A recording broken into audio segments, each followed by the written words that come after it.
After Erin Coletti stepped away from her head coaching duties for Naperville North Girls Basketball, a new leader takes the reins for the 2023-2024 season.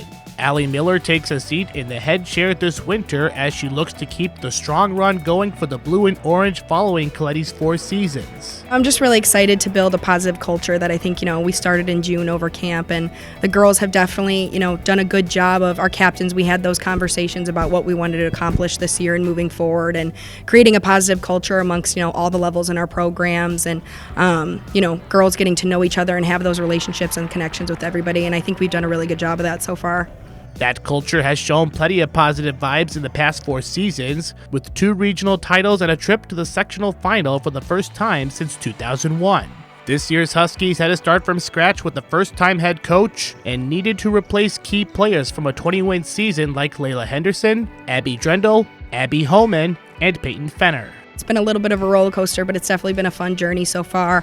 I think the biggest thing I've learned in moving forward is that, to have a little bit more patience with myself and them. Obviously to build something successful, it takes time. So that's just kind of what we're moving forward. Miller played prep basketball at Glenbard South before attending Illinois State University. Since joining the Husky program following her graduation at ISU, Miller spent time as the JV team coach before taking over the varsity program this season. Despite not playing at the collegiate level, Miller knew coaching the game would be a part of her career journey as basketball lives in her DNA. Basketball's always ran in the family. My dad was a head coach for a long time. My brother's also a head coach over at Downers Grove South for boys basketball, and it's just something that I always saw myself doing. I've always kind of had a leadership role, myself playing on teams throughout high school, and I knew this was something I wanted to do with my future and my career. With just 4 players with previous varsity experience, Coach Miller and her team knew this season would be a learning process. The Huskies did start the season 3-0 while winning the Warhawk tournament,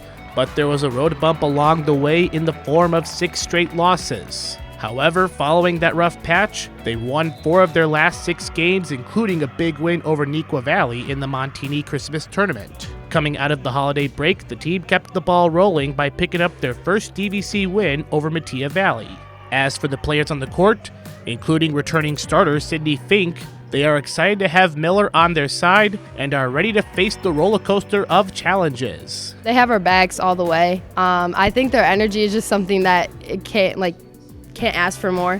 They back us up every time on the court. They'll always have our backs. And they just connect with us. They actually care about us. Whenever we have a problem, they're always listening and they help us turn it around. She's definitely experiencing a lot with us, but I think that she's done a great job of just coaching and bringing us up and just telling us what the game plan is going before the game. And I think that she's definitely translated and got a few tips from Coletti that's definitely showing, and she's just given a huge energy to all of us in practice and on the court.